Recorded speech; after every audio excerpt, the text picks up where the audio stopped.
આજરોજ દાહોદ જિલ્લા પોલીસના ઇન્સ્પેક્શન દરમિયાન પોલીસ હેડક્વાર્ટરના આ હોલમાં લોક દરબારનું આયોજન કરવામાં આવ્યું હતું.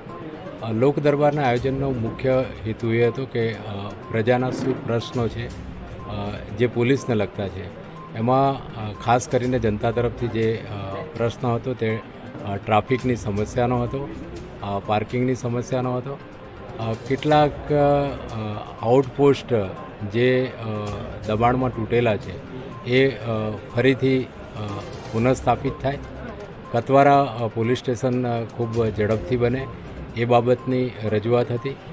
સંજેલી વિસ્તારની અંદર ખાસ કરીને સંજેલી ગામમાં ચોરીના બનાવો અટકે એ માટે સીસીટીવી લગાવવા માટેની રજૂઆત હતી અને ત્યાં મહેકમ ઓછું છે તો મહેકમ વધારવા માટેની રજૂઆત હતી.